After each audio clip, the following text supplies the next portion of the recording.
Yun, what's up mga ka-idol? Welcome back to my channel. Ayan. So, pupunta naman po tayo sa ating bamboo house. Bamboo house adventure na naman ang mangyayari ngayon mga idol. Ayan, buti na lang medyo umiinit. Ayan. Medyo magandang panahon. Kaso nga lang dito sa may pabundok ay makulimlim. Yan. Nahinog ng palay mga idol. Malapit na mag-harvest ng palay. Yan, jackpot na naman ang may-ari ng mga palay ngayon.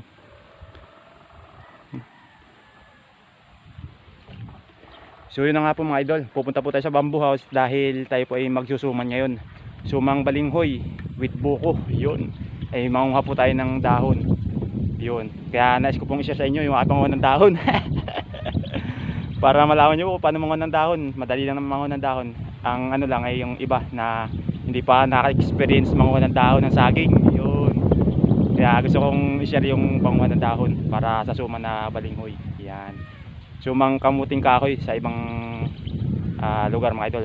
Sumang balinghoy dito sa Tayabas, pero sa Maynila ay kamuting kahoy. So yun mga idol. Ayan, tayo nakabike na naman ulit. Tapos yung ating mahiwagang kasirula, ayan, nasa likod. So, tayo po ay naglako ng pinangat kahapon. So ngayon naman, ang tututuin naman natin ay sumang balinghoy with buko. So yun mga idol. Ay, sarap ng hangin mga idol. Ito masarap sa probinsya mga ganito eh. Ayan, sariwa ang hangin. I-compare mo sa Maynila na puro usok ng sasakyan at sobrang init pa. So yun mga idol. Tingnan nyo naman mga idol dito sa probinsya. Ang ganda ng paligid.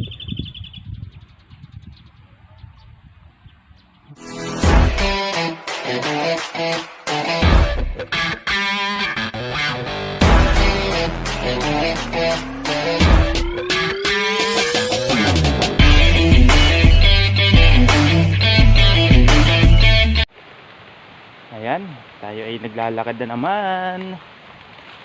Mabuti na lang at medyo umiinit ngayon. Hindi masyadong maputik. Maputik man ay hindi tulad nung maulan na talagang masabaw. Ang daan niya ay medyo tuyo-tuyo ng konti. Ayan mga idol, medyo tuyo-tuyo na. Lalo na mga ilang araw pang tuloy-tuloy ang init, siguradong bibitak na naman ang lupa. Sobrang init, tigang ang lupa. Kaso nga lang medyo makulimlim. May init pero makulimlim. Ang bilis na makapagpahinog ng palay pag ganyan ang panahon mga idol. Yung umiinit tapos naambon. Ayan, daladala na naman natin ang ating basket. At yung ating service ay nasa puno ng santol, nakatali na naman. Ang binabike po natin ay mula Lucena hanggang Tayabas. Tapos bukas paglalako natin ng suman, bike ulit mula Tayabas naman hanggang Lucena. Yun, medyo maalwan bukas dahil palusong, medyo pababa. Hindi tulad ng papunta dito sa bamboo house na paakyat. Medyo paakyat ng kauntian mga idol. Yan, kaya medyo hingal tayo ngayon. Malapit-lapit na naman tayo sa ilog. At dito medyo malapit-lapit ang daan mga idol. Meron namang tulay kaso nga lang iikot pa tayo sa kabila. Medyo malalayuan tayo. Kaya dito tayo nadaan sa ilog. Ayan mga idol, malapit ng ilog. May dala na naman tayong pambahog sa mga aso. Mga lino. At kahapon ay wala silang kain. Ay, siguradong tuwan-tuwa na naman yun pagdating ko sa bamboo house. Takbuhan na naman yun, sasalubong. Sasalubong na naman mga aso. Si Chewy at saka si Brownie. Ay, yung isa nga pala, si Brownie mga idol ay may bukol. Di ko alam kung bakit may bukol yun. Napapansin ko medyo lumalaki. Parang may sakit ata. May sakit si Brownie. Ayan, maambo na nga po mga idol. Medyo papatayin muna natin ang video dahil baka mabasa ang ating camera. Hindi pa naman waterproof ito mga idol. Yun, maambon. Yan, medyo makulimlim na kasi ang panahon. Yan, nawala ng araw. Ang problema natin mamaya, yung pangunguha natin ng dahon. Basa ang dahon. Dahil ang dahon mga idol, kapag ating nilalaib ng basa, nangingitim. Medyo pangit tingnan ng suman kapag maitim ang dahon. Nagmumukhang luma ang suman dahil maitim ang dahon. Yung problema natin yan mga idol. Yun mga idol, nandito na po tayo sa bamboo house. At hindi naman po tayo nakapag-vlog kanina habang tayo pumunta dito mula sa pagtawid ng ilog dahil umaambon po. Ngayon medyo umiinit. Sasamantalhin po natin na manguha ng dahon ng saging. Tayo po ay manunungkit muna ng dahon saging mga idol bago pa umambon para medyo malaib na natin. Ayan. So yun mga idol, atin mo nang isi-sit up yung ating panungkit. So yun mga idol, sit up muna natin ating panungkit. Ayan.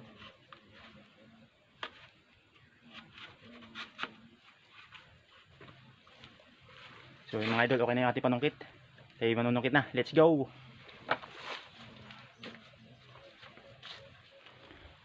So tara mga idol, yan ang panungkit natin sa sagingan.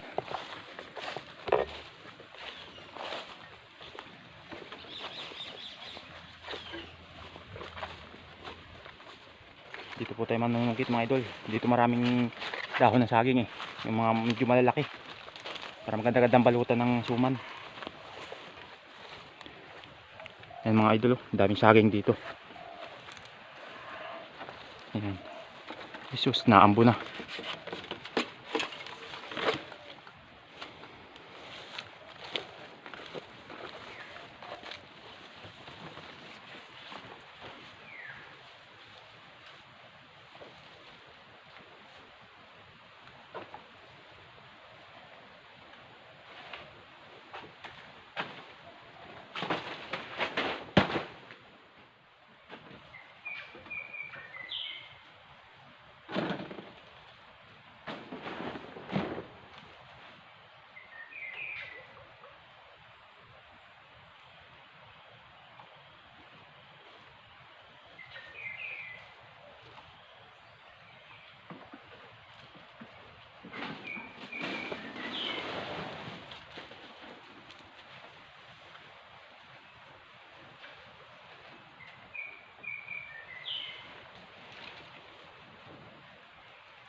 Ayan. Bilad lang po natin ng kauntian ng ating kinuhang dahon. Medyo basa. Bibilad lang po natin dahil inabot ng ambon kanina. Ano? Bago po natin ilaib yan. Bago natin idarang sa apoy. Para hindi po mangitim yung mga basa-basa. Ayan. So maya-maya mga idol, idadarang natin sa apoy yan. Kasi hindi po natin pwedeng ibalot ang suman kapag ganyang sariwa dahil napupunit po yan. Kaya kailangan idarang muna sa apoy or ilaib. Ayan. So yun mga idol, nag-antay lang tayo ng kunting minuto para medyo matuyo itong dahon bago po natin ilaib. Ayan. Para naman po hindi mangitim ang kulay. Dahil pag yan po ay dinarang natin ng basa, yan po ay magkukulay itim. So pangit tingnan ng ating suman kapag maitim ang dahon kasi nagmumukhang luma. Ayan. Hindi po tulad ng ganyan na tuyo tapos idadarang natin sa apoy, magandang tingnan, makintab mga idol. So maganda pong tingnan ng ating suman kapag tuyo na ating inilaib ang dahon kaysa dun sa basa-basa. Kasi medyo umaambon, iinit aambon. Ganyan pong panahon niyan dito sa Tayabas, Quezon. Kaya po hindi po tayo makapag laib agad. Kaya kailangan muna nating maghintay ng ilang minuto para mailaib to. So yun mga idol, ilalive na natin dahil medyo dumidilim na naman, parang uulan Kaya let's go mga idol.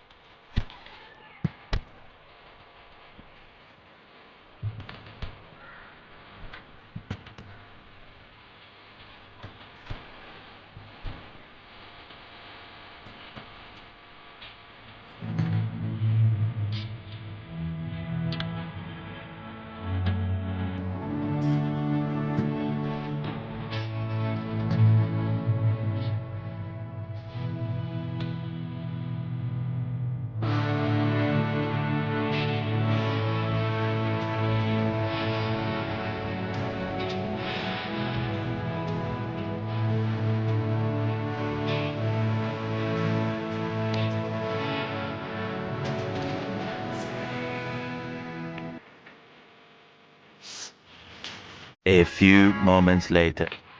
Yun mga idol, tapos na po tayo maglaib. Ano? Buti umabot tayo bago umulan. Ano yung apoy? Yan, ganyan kabilis mga idol maglaib ng dahon. Kailangan isang buo. Kaysa dun sa pira-piraso yung isa-isahan. Tagal yun. Mas maganda po ganyan. Isang buong dahon ilalaib na bago natin pipira-pirasoin. Ito po yung sasabi ko mga idol kapag nilaib natin ng basa, nangingitim. Yan. Idol. Yan. Medyo nangingitim siya.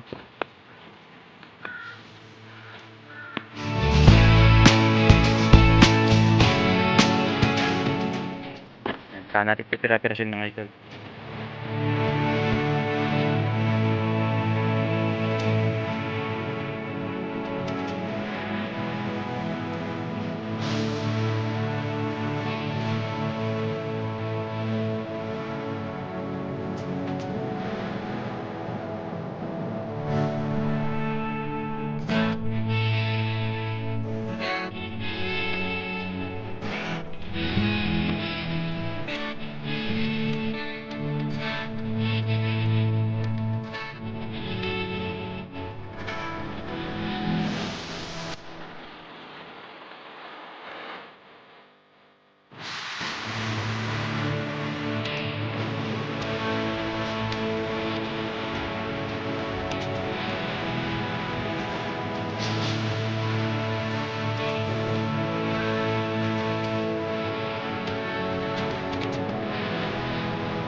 Ayan, tapos na po natin kayasin. Saka naman po natin ngayon pipira-pirasuhin. Ayan. Ayan, ganyan kadali mga idol ang pagpe-prepare ng dahon kapag isang buo natin nilaib. Compare po natin sa pira-piraso. Mas matagal po yun. Mas malaking oras ang kailangan natin ilaan kaysa sa ganitong isang buong dahon bago natin ilalaib. Ayan.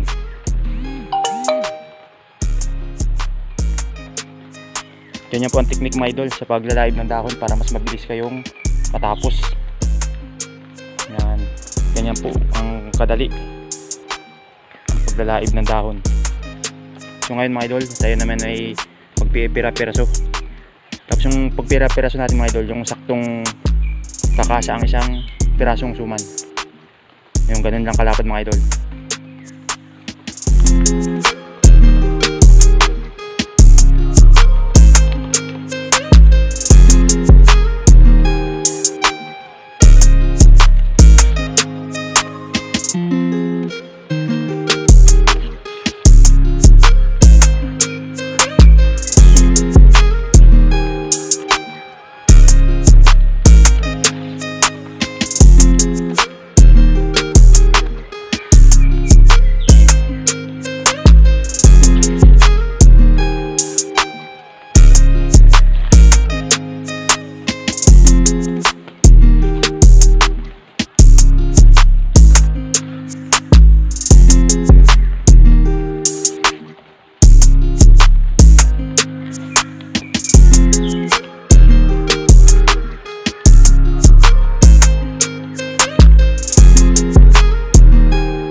okay na po yung ating dahon, no? Ayan. So ngayon mga idol, babalik na po tayo ng bamboo house. Dahil pupunasan po natin to isa-isa. Dahil inabot po tayo ng ulan ay mga basa. So ngayon, pupunasan po natin doon sa bamboo house. So let's go mga idol. Mga idol, tayo babalik sa bamboo house. Tapos na tayo mga ng dahon.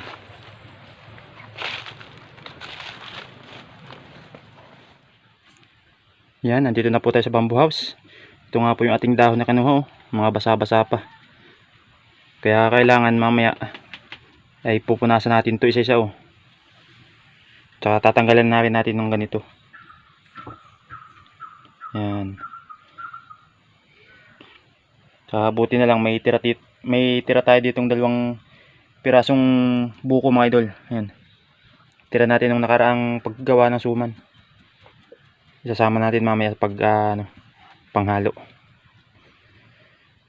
So yun nga mga idol, tayo magpapaapoy muna sa ating abuhan at tayo medyo nagugutom na. Alas 12 na po kasi.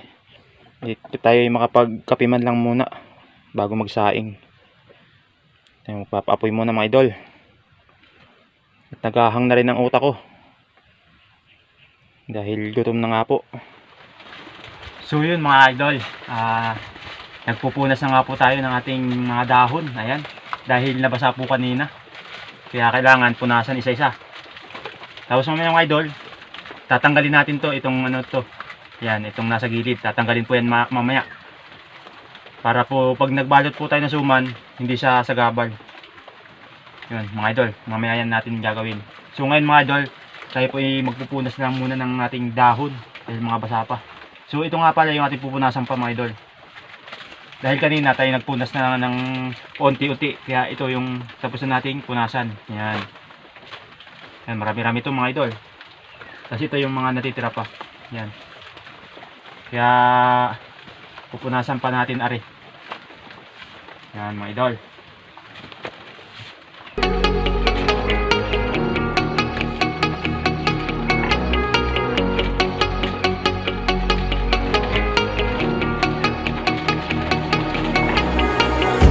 When I'm lonely in the dark, I know you are with me, yeah. Don't you see that I need you so much? Don't you see that I love you so much?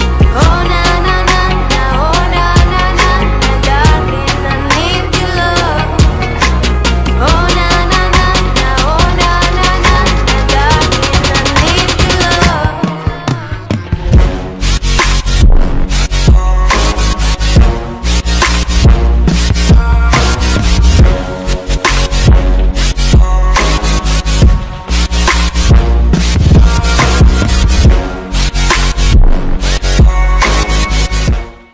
So ngayon mga idol, tayo nga po ay tatanggal na po ng mga ganito, yung mga gilid-gilid.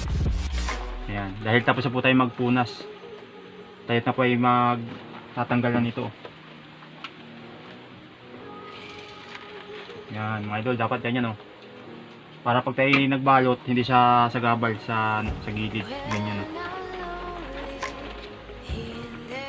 Ayan mga idol, tuloy-tuloy lang ang gawa. With me, yeah. Don't you see? Alam nyo mga idol, sa pagsusuman, kailangan po talaga matyaga tayo. Dahil pag tayo hindi magtsatsaga, so yun, wala tayong kita mga idol. Dahil ang pagsusuman po ay makutingting, parang pinangatin po, makutingting din. Dahil sa pagsusuman po, kailangan po natin mga ng dahon, magliyad-yad ng kamuting kahoy, magdagay ng buko. So marami pong process ang pagsusuman ng balinghoy. Kaya pag wala tayong tiyaga, wala din suman mga idol. Dito na po tayo kumikita sa pagsusuman, kaya sinatyaga na po natin para kahit papaano ay may income po tayo. So yun mga idol. Kasi ang kinagusto ko sa ganitong paglalako ng suman at saka pinangat, sarili po natin yung oras. Kasi pagkatapos natin maglako, pwede na tayong umuwi. Ayan. So nakakapag-vlog pa tayo. So yun mga idol, tuloy-tuloy lang. Yung mga ginagawa ko pong content mga idol, ang gusto ko lang ay ma-inspire kayo mga idol, hindi lang for entertainment. Ang gusto ko ay ma-inspire kayo habang ako nagsisimula hanggang kumbaga nandun na tayo sa sa ating pangarap. Yan, lahat naman sa atin may pangarap, di ba? So habang nagsisimula ako, kasama ko kayo mga idol. Tulad ngayon, si Muratal wala pa.